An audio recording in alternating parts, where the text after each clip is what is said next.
Berlin syndrome कहानी शुरू होती है और हम एक ऑस्ट्रेलियन लड़की क्लेयर को देखते हैं जो कि एक फोटोग्राफर होती है और यहाँ वो अपने काम के सिलसिले में आई होती है। अब बर्लिन में रुकने के लिए वो एक होटल में रुकती है और तभी रात में उससे वहाँ कुछ दोस्त मिलते हैं, जिसके बाद वो सभी लोग सुबह तक खूब एंजॉय करते हैं। अगले दिन क्लेयर जब अपना कैमरा लेकर बर्लिन में घूम रही होती है तभी उसे वहाँ पर एक लाइब्रेरी दिखती है, जिसे देख वो उसके अंदर जाती है। तभी वहाँ उसे एक स्केच वाली मैगजीन काफी पसंद आती है और वो उसे ले लेती है। जब वो वहाँ से वापस आ रही होती है तो तभी उसकी टक्कर एक आदमी से हो जाती है, जिससे उसकी सारी बुक गिर जाती है। पर तभी वो लड़का एंडी उसकी बुक उठाकर उसे देता है और उससे काफी अच्छी तरह से बात करता है। क्लेयर भी उससे बात करने लगती है। अब बात करते हुए एंडी उसे एक पार्क में लेकर आता है, जहाँ वो उसे बताता है कि वो एक टीचर है।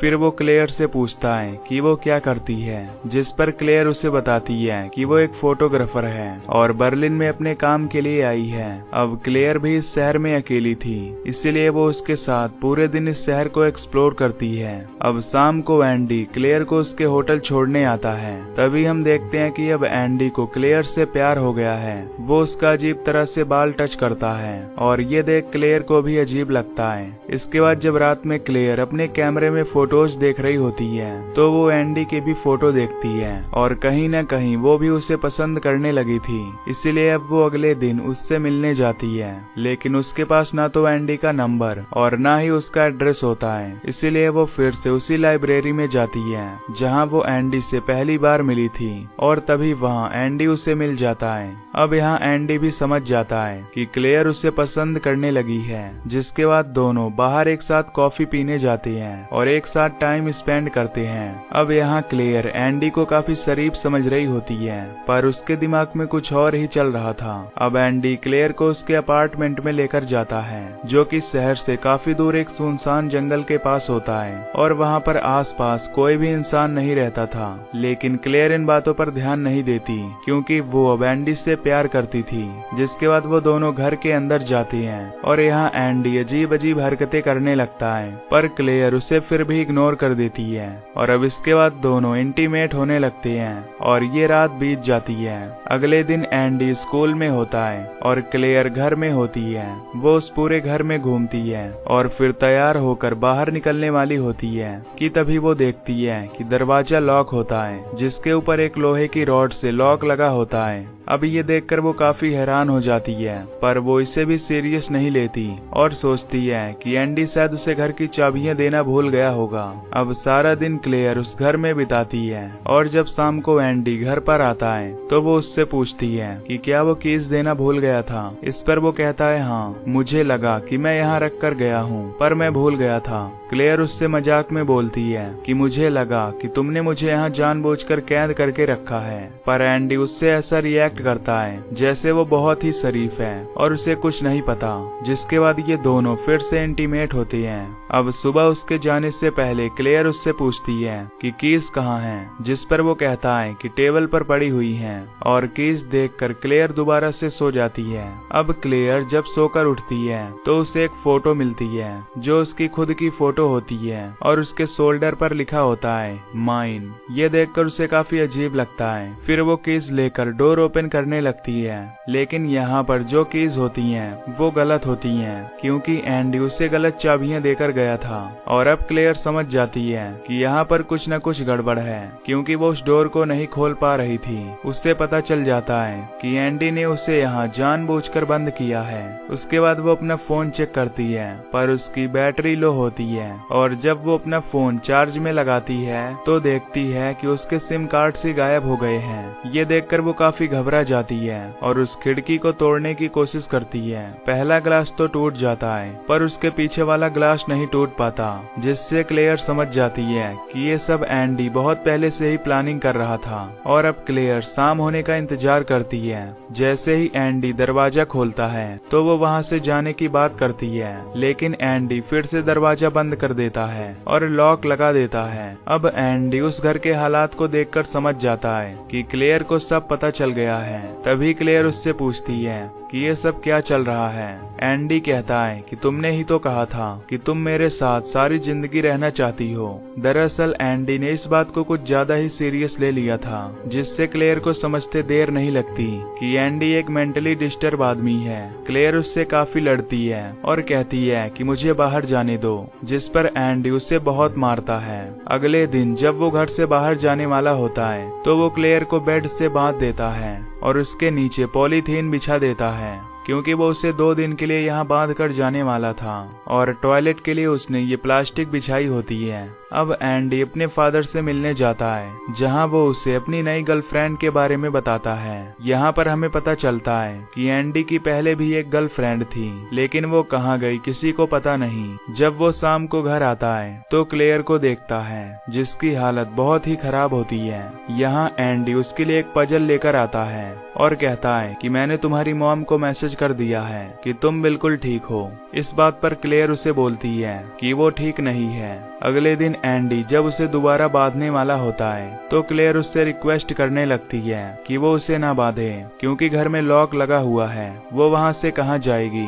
जिसकी बात मानकर अब एंडी उसे नहीं बांधता और जब एंडी वहाँ से चला जाता है तो क्लेयर उस घर में बाहर जाने का रास्ता ढूंढने लगती है। तभी उसे सोफे के नीचे एक स्क्रू ड्राइवर मिलता है, जिसे वो अपने पास रख लेती है। जब शाम को एंडी घर पर आता है तो क्लेयर उसके सामने ऐसा रिएक्ट करती है कि जैसे वो उसके साथ बहुत ही ज्यादा खुश है। वो उस पजल को भी सॉल्व कर रही होती है। तभी वो एंडी की मदद मांगती है। जब एंडी उसे सॉल्व करने लगता है तो वो उसके हाथ में वो स्क्रू ड्राइवर दे मारती है। फिर वो उन कीज से रूम के बाहर तो चली जाती है, लेकिन अपार्टमेंट के बाहर वाला डोर भी लॉक होता है, जिससे वो उसे नहीं खोल पाती और एंडी उसके पीछे आता है और गुस्से में उसकी उंगलियां तोड़ देता है, जिससे क्लेयर वहीं पर बेहोश हो जाती है और एंडी उसे उठाकर घर के अंदर लाता है। वो उसकी फिंगर पर पट्टी बांधता है और यहाँ पर हमें पता चलता है कि एंडी हमेशा क्लेयर की फोटोज भी लेता रहता था और काफी अजीब हरकतें करता रहता था। फिर हम एंडी को उसके स्कूल में देखते हैं, जहाँ पर वो अपनी एक स्टूडेंट को बहुत ही अजीब तरह से देख रहा होता है, मानो कि वो उसका अगला शिकार होने वाली थी। अब क्लेयर उस लॉक को खोलने की बहुत कोशिश करती है, पर वो उस लॉक को खोल नहीं पाती। अब इसी तरह क्लेयर को इस घर में कई दिन बीत जाती हैं। अब जब एंडी घर आता है तो वो उसके नाखूनों को काटता है, क्योंकि वो काफी बड़े हो चुके थे। फिर वो उसके हाथ की पट्टी को भी निकाल देता है और उसे नहलाता भी है। अगले दिन फ्रैंका एंडी के घर आती है, जो कि वही लड़की है जिसे एंडी स्कूल में अजीब नजरों से देख रहा था। और यहाँ पर एंडी क्लेयर से चुप रहने को बोलता है, लेकिन फ्रैंका क्लेयर को देख लेती है और उसे सेड्यूस करने की कोशिश करती है, लेकिन एंडी उसके जाल में नहीं फंसता और उसे मना कर देता है। फ्रैंका गुस्से में वहां से चली जाती है और अब क्लेयर भी समझ जाती है कि एंडी एक मेंटली पेशेंट है और क्लेयर को बिल्कुल भी अंदाजा नहीं होता कि आगे एंडी उसके साथ क्या करेगा। उससे बाथ टब में एक लड़की के बाल भी मिलते हैं और इस घर में एक रूम भी था जो कि हमेशा लॉक रहता था। बस एंडी उसके अंदर अकेला जाता था और उसके बाद वो रूम को लॉक कर देता था। ऐसे ही कई महीने बीत जाते हैं और क्लेयर सोचती है कि वो यहाँ से कभी बाहर नहीं निकल पाएगी और आखिर में वो हार मान जाती है। अब विंटर का सीजन आ जाता है और एंडी उसे बिना इलेक्ट्रिसिटी के उसी अपार्टमेंट में छोड़ देता है, जिससे क्लेयर की हालत काफी ज्यादा खराब हो जाती है और एंडी कई दिनों तक बाहर रहता है, क्योंकि उसके फादर की मौत हो चुकी थी। और एंडी जब घर आता है तो क्लेयर को अपने फादर के बारे में बताता है और रोने भी लगता है। उसे रोता देख क्लेयर को उस पर तरस आ जाता है और फिर दोनों उसी रात इंटीमेट होती हैं और ऐसे ही कई दिन बीत जाते हैं। अब क्लेयर को देखकर हमें पता चलता है कि अब वो खुशी से एंडी के साथ रहने लग गई है, पर अभी भी उसे एंडी के मन की बात पता नहीं होती कि वो आगे चलकर क्या करने वाला है। अब एंडी उसे एक डॉगी भी लाकर देता है, जिसे देखकर वो काफी खुश हो जाती है और क्लेयर उससे पूछती है कि उसने कितनी लड़कियों के साथ ये सब किया है।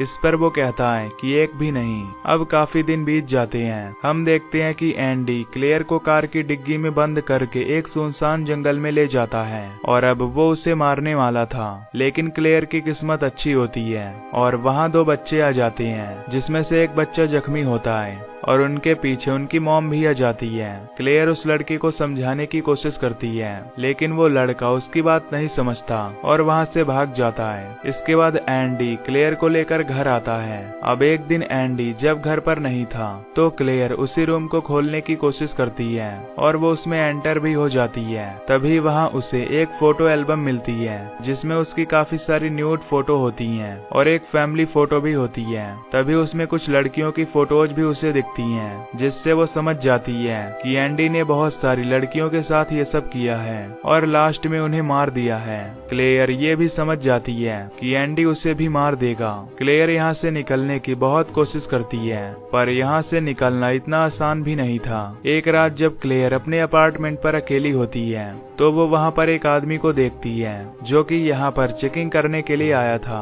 वो जब अपनी लाइट फ्लैश करता है तो क्लेयर अपना हाथ हिलाकर उससे मदद मांगती है, जिससे वो आदमी उसे देख लेता है और उसकी मदद करने के लिए गेट खोलने वाला होता है कि तभी एंडी वहाँ पर आ जाता है और उस आदमी को जान से मार डालता है। अब क्लेयर ये देख लेती है, वो काफी घबरा जाती है। इधर एंडी उस लाश को वहाँ से ले जाता है और उसे जला देता है। तभी एक दिन क्लेयर देखती है कि एंडी कुछ बच्चों की नोटबुक लेकर घर पर आया है, इसीलिए वो प्लान बनाती है कि वो फ्रैंका की नोटबुक में अपनी एक पिक्चर रख देगी, जिससे उसे पता चल जाए कि एंडी ने उसे यहाँ कैद करके रखा है और वो उसकी मदद के लिए आ सके। वो ऐसा ही करती है। वो पहले एंडी का ध्यान भटकाने की कोशिश करती है और आग में अपना हाथ जला देती है और फिर फ्रैंका की नोटबुक में अपनी फोटो रख देती है। अब अगले दिन फ्रैंका जब अपनी बुक खोलती है तो उसे वो फोटो मिल जाती है, जिससे वो समझ जाती है कि क्लेयर खतरे में है। वो उसी वक्त वहाँ से उठकर भागने लगती है और गलती से उससे वो फोटो वहीं पर गिर जाती है